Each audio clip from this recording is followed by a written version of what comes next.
Amém. Que bom ouvir as vozes dos irmãos. Bom ver a igreja voltando aos poucos, gradativamente a gente vai retornando e a gente vem ao templo adorar ao Senhor. Alegrei-me quando me disseram: vamos à casa do Senhor. E a gente sente alegria de poder estar na casa de Deus e ter comunhão com o Senhor. Quem conhece o Velho Testamento vai ver que a construção do templo de Jerusalém foi uma exigência divina, exigência de Deus ao rei Davi, que embora tenha preparado todos os projetos, reservou todos os recursos, o rei Davi não conseguiu construir a casa, e a casa foi construída, o templo foi construído por seu filho Salomão. E Davi não conseguiu construir porque Davi estava em guerra, todo o seu governo foi marcado por guerras. E um homem em guerra não consegue fazer muita coisa, mas Salomão veio e construiu exatamente aquilo que Deus havia exigido. E a gente tem o privilégio de estar na casa do Senhor. Quantos irmãos trabalharam ao longo de décadas, de quase 100 anos, e contribuíram, oraram, cultuaram a Deus aqui, ensaiaram nos coros. É um privilégio estar na casa do nosso Deus. Que Deus abençoe você por estar aqui esta noite, você que está em casa, que o Senhor te abençoe e te guarde também. Vamos ler a carta aos Hebreus, no capítulo 5, a partir do versículo de número 11 do capítulo 5. Carta aos Hebreus 5, a partir do verso de número 11.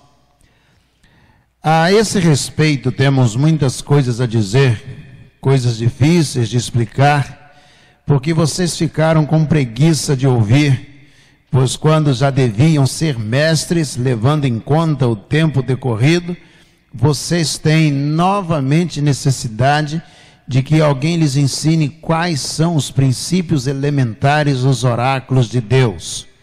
Passaram a ter necessidade de leite e não de alimento sólido. Ora, todo aquele que se alimenta de leite é inexperiente na palavra da justiça, porque é criança. Mas o alimento sólido é para adultos, para aqueles que, pela prática, têm as suas faculdades exercitadas para discernir não somente o bem, mas também o mal. Por isso, deixando os princípios elementares da doutrina de Cristo, avancemos para o que é perfeito, não lançando de novo a base do arrependimento de obras mortas e da fé em Deus, o ensino de batismo e da imposição de mãos, da ressurreição dos mortos e do juízo eterno. Isso faremos se Deus o permitir. Vamos orar? Senhor, muito obrigado, Deus, por mais um dia, obrigado pela saúde, pela vida, obrigado pelo teu cuidado e obrigado por todos os anos de vida que cada um de nós já teve o privilégio de viver. Agora, Senhor, cobre-nos, ó Deus, com a tua palavra. Faz com que ela desça sobre cada um de nós, fazendo-nos, ó Deus, convergir para o centro da vontade do Senhor e tornar-nos, ó Deus, executores do querer do teu coração. Por isso, ó Deus, coloca a palavra do Senhor na nossa cabeça e o desejo, ó Deus, de obedecê-la no coração de cada um de nós. É a nossa oração em nome de Jesus, o nosso Senhor. Amém. Amém. Os hebreus, aqueles que do Egito saíram, foram se tornar os judeus, o povo de Judá, o povo de Israel. E esse povo, quando veio o cristianismo, quando Jesus chegou dentro do judaísmo, anunciando o cristianismo, um grupo pequeno se converteu a Cristo, chegando a 12 mil pessoas aproximadamente em Jerusalém. E esse grupo enfrentou várias dificuldades, porque, por exemplo, o cristianismo não tinha os seus ritos, os sacrifícios que eram feitos no Velho Testamento. E algumas pessoas têm dificuldade de servir ao Senhor se não tiver símbolos. Nós vemos hoje muitas igrejas evangélicas com castiçais, estrela de Davi, bandeira de Israel. Havia uma dificuldade para o povo hebreu, para continuar servindo a Cristo, porque via no judaísmo ainda a prática antiga relacionada à adoração com os símbolos do Velho Testamento. Então, o autor da carta aos Hebreus, eu creio o apóstolo Paulo, dentre os quais que creem eu me ponho, o autor da carta aos Hebreus vai escrever esta carta para poder instruir esse pequeno grupo de crentes em Jesus, judeus, que ele vai chamar de hebreus, e ele vai fazer uma epístola que, além de atingir esse grupo, ela é uma epístola, uma carta aberta a todos nós. E ele vai dizer nesta carta que ele está preocupado, porque muitos deles estão esfriando por causa da perseguição que havia em Israel. E ele está preocupado. Essa carta tem tudo a ver com os dias que nós estamos vivendo. Quantas pessoas, por causa da pandemia, não servem mais ao Senhor, não adoram mais o Senhor, estão esfriando na fé. É o que estava acontecendo com esses judeus. Eles estavam se afastando do propósito de Deus. Eles estavam esquecendo da sua conversão. Eles estavam esquecendo do batismo. E porque não tinham profundidade no seu conhecimento, estavam sendo levados por todo o vento, toda a roda de doutrina. É a expressão do autor da carta aos Hebreus, no capítulo 4. Então, Paulo escreve, o autor da carta aos Hebreus escreve essa carta, e ao escrevê-la, ele está chamando os crentes judeus e dizendo a eles: eu quero dizer uma coisa a vocês. Eu quero dizer a vocês que na nova aliança, no novo pacto que nós não estamos mais no judaísmo, nós não temos mais aqueles ritos, nós não temos mais os sacrifícios. Eu quero dizer a vocês que no novo pacto, o novo pacto foi firmado com Cristo Jesus. E no capítulo 2 em diante ele vai dizer: e Jesus é maior do que os anjos.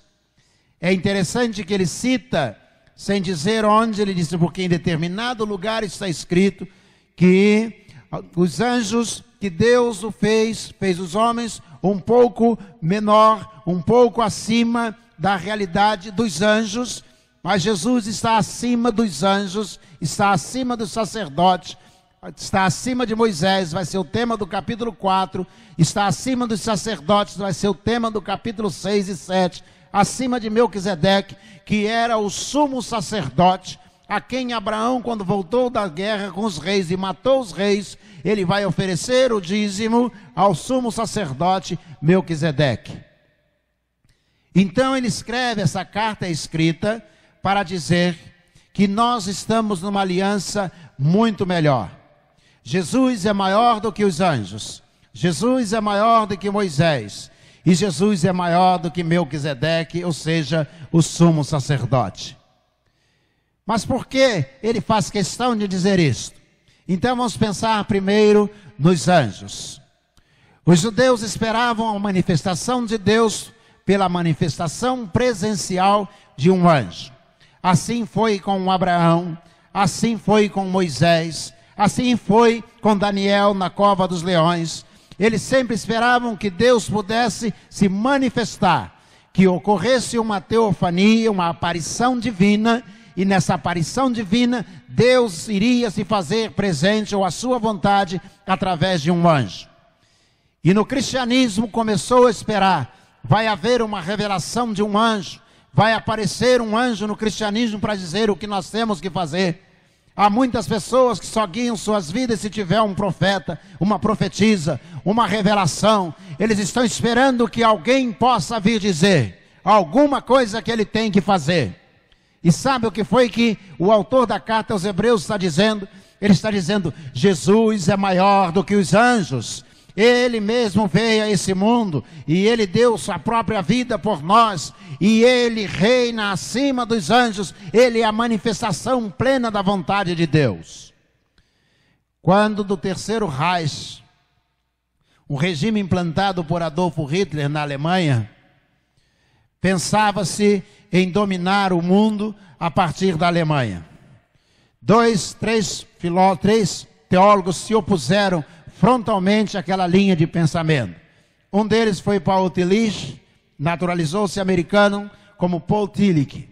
O outro foi Dietrich Bonhoeffer. E um terceiro chamado Karl Barth. Karl Barth diz o seguinte: Jesus é a manifestação da graça de Deus. Jesus é a própria graça de Deus. Jesus é Deus entre nós, de forma graciosa, para que nós pudéssemos ter os nossos pecados perdoados. E então o escritor está dizendo àquela igreja que estava em crise, em dificuldade: Jesus é maior do que os anjos. Nós estamos lidando com Jesus e não com os anjos. É Jesus quem vai dizer o que nós temos que fazer.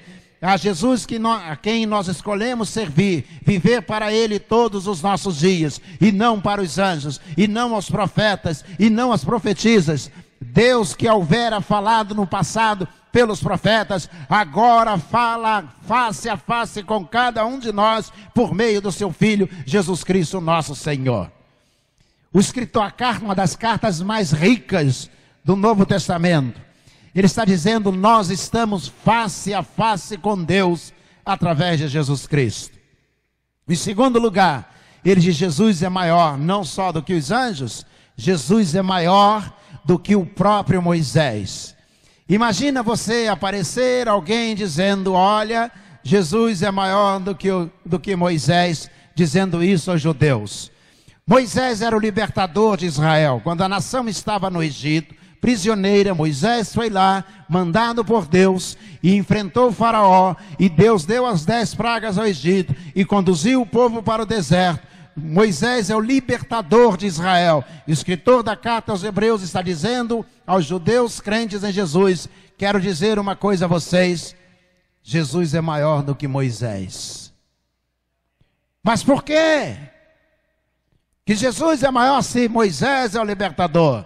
Porque Moisés libertou Israel, mas Jesus veio para que todo aquele que nele crê tenha vida eterna. Jesus é o libertador de todo o continente africano. Jesus é o libertador de toda a Europa, de todas as Américas, de toda a Ásia. Jesus é o libertador de todo o mundo. Ele é o nosso libertador. Ele está dizendo a esse povo, dizendo ao povo: vocês não devem ficar preocupados, não devem esfriar na fé por falta dos ritos, vocês devem continuar, porque nós estamos comprometidos com aquele que é maior do que Moisés. Nós servimos alguém maior do que Moisés. Moisés era a expressão máxima do judaísmo. Moisés é a expressão máxima do Velho Testamento. Não há outro que possa ser comparado a Moisés. Tudo que Deus começou na vida do povo hebreu começou com Moisés. E o escritor está dizendo: mas Jesus é muito maior do que Moisés. Em algumas versões é traduzida a expressão como: Jesus é melhor do que Moisés. Eu diria, ele é maior e melhor do que Moisés. Jesus veio para nos libertar, para nos conduzir à vida eterna. Um professor do seminário, professor do mestrado, Dr. John Landers, dizia o seguinte: que Jesus veio nos conduzir. Moisés no Velho Testamento é apenas uma cena embaçada, uma cena que você não consegue ver com perfeição. E ele diz: mas Jesus no Novo Testamento, ele é o próprio Deus, tomando você pela mão e tirando você do Egito, que é a escravidão do pecado, é a condenação eterna, e conduzindo você para estar permanentemente, eternamente com Deus, salvo por Cristo Jesus. Por isso ele é melhor do que Moisés. Em terceiro lugar, ele diz: Jesus é melhor do que Melquisedeque. Mas por que? Ele vai pegar o sacerdote, ou o sumo sacerdote, e ele vai fazer questão de dizer: Jesus é melhor do que o sumo sacerdote. Qual era o rito no Velho Testamento? Qual era o rito no judaísmo? O rito era o seguinte: você pegava a sua oferta, você cometia um pecado e você, por causa do seu pecado, você estava condenado. Mas agora você precisava se livrar do seu pecado. Então você pegava o seu animal, levava o animal e chegando lá você entregava o animal ao sacerdote. E o sacerdote iria sacrificar o seu animal e iria oferecer a carne na pira para ser queimada. O sangue seria jogado sobre o altar. E enquanto a carne fosse queimada, você estava pedindo perdão ao Senhor, com a fumaça subindo aos céus, pedindo ao Senhor.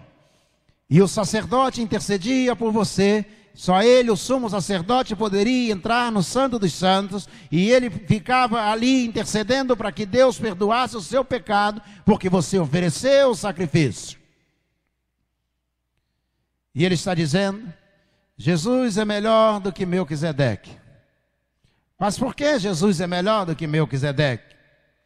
É que Jesus, Paulo, o autor da carta aos Hebreus, está dizendo, quando você pensa no sacrifício de Jesus para perdão do seu pecado, você pensa em oferecer uma oferta, você pensa em levar um animal, um cordeiro para ser imolado.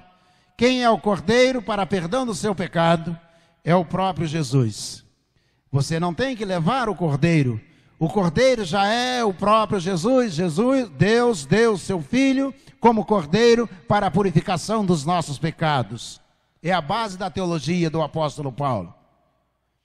Então eu não preciso mais pegar um cordeiro, não. Ele é o cordeiro de Deus que tira o pecado do mundo, diz João Batista. Ele é o cordeiro. Na visão de Isaías, na visão de Ezequiel, ele é o cordeiro que vem retirar todos os nossos pecados. Então quando eu vou para o sacrifício, eu não preciso levar o cordeiro.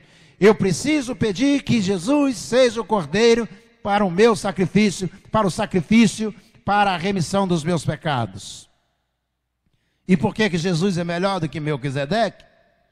Porque quando Jesus é o sacrifício, sabe a quem ele vai ser entregue para ser sacrificado? A ele mesmo. Isso mesmo. Ele é o cordeiro. E no sacrifício ele é o sacerdote, ao mesmo tempo. Ou seja, Jesus é melhor do que Melquisedeque, porque ele consegue ser no sacrifício o cordeiro e o sacerdote, ao mesmo tempo. Vivo não mais eu, mas Cristo vive em mim. E a vida que agora vivo na carne, vivo-a na fé do Filho de Deus, o qual me amou e... Alguém pode completar? A si mesmo se entregou por mim. Pode ser que você já tenha lido esse versículo tantas vezes e não tenha prestado atenção. A si mesmo se entregou por mim. Ou seja, Jesus, como sacerdote, pegou a si mesmo, foi entregue a ele mesmo o cordeiro para que ele pudesse levar para o sacrifício. Por isso o sacrifício de Jesus Cristo é perfeito. Ele é cordeiro e ele é sacerdote. Posso dizer uma coisa a você? Preste bem atenção. Ele vai discorrer a partir do capítulo 7 em diante, e ele vai dizer, e nele nós nos tornamos sacerdotes. É chamado sacerdócio universal. Sabe o que é isto? O que ele está dizendo a cada crente, para quem está dirigida esta carta, é que Cristo Jesus é o sacrifício, é a oferta e é o sacerdote. E quando ele faz esse sacrifício, o que eu tenho que fazer agora? Ele diz, nós nos tornamos em Cristo Jesus sacerdotes juntamente com ele. Como assim? Como eu posso agora ser sacerdote juntamente com Cristo Jesus? É porque você não tem mais que levar o cordeiro. É que você não tem que procurar mais o sacerdote. O sacerdote está posto, o sacrifício foi realizado de uma só vez, diz o escritor da carta aos Hebreus, do capítulo 10, de uma só vez para todas as vezes, de uma só oferta para todas as ofertas. Nunca mais alguém vai precisar oferecer sacrifício. Então agora eu sou sacerdote, juntamente com Cristo, você é sacerdote, você pode entrar na presença de Deus, orando ao Senhor, porque você se tornou em Cristo Jesus sacerdote. Pastor, então eu posso dar ceia? Pode. Eu posso batizar? Pode. Posso mesmo? Pode. E por que o senhor batiza? Porque a igreja me convidou para fazer isso, para presidir a igreja, realizar ceia e batismo. Mas você é sacerdote em Cristo Jesus. O sacerdócio se tornou universal. Todos aqueles que receberam Jesus, ou que entenderam que o sacrifício foi feito de uma só vez, e que o sacerdote é ele mesmo, todos esses que receberam este sacrifício, entenderam que foi esse sacrifício para si, todos esses se tornaram sacerdotes em Cristo Jesus. É por isso que quando eu dobro o joelho, eu oro a Deus, eu falo agora diretamente com Deus. Quando fecho os olhos, ajoelhado, e eu começo a conversar com Deus, eu estou no Santo dos Santos. Não precisa mais que o sacerdote venha me perguntar o que eu penso, o que eu fiz, para ir contar para Deus. Eu sou sacerdote juntamente com Cristo. Por isso Cristo é muito melhor do que Melquisedeque. Melquisedeque foi escolhido, diz o texto que lemos, para ser sacerdote por toda a nação. Cristo escolheu toda a nação para ser sacerdote juntamente com Ele. Estamos comprometidos com Ele, porque nós somos sacerdotes juntamente com Cristo Jesus. Amém? Vamos orar?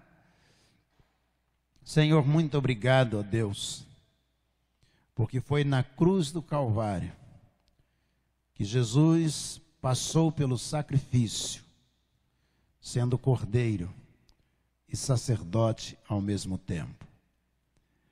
Sacrifício perfeito, fazendo, ó Deus, com que entendêssemos que Ele é maior do que o próprio sumo sacerdote. Agora, Senhor, quando estamos no meio desta crise, e, ó Deus, muitos estão vivendo a semelhança daqueles judeus do primeiro século, ó Deus, nós pedimos, ó Pai, que esta geração não se afaste do Senhor, não esfrie, que esta geração não abandone a Bíblia, a palavra do Senhor, que esta geração esteja comprometida com o Senhor, porque nós fizemos uma aliança com Cristo, que é maior do que os anjos, que é maior do que Moisés, e é maior do que Melquisedeque. Ó Deus, aceita, ó Deus, a nossa oração e ajuda-nos a permanecer na fé, firmes em Cristo Jesus. É a nossa oração. Amém. Amém ou não amém?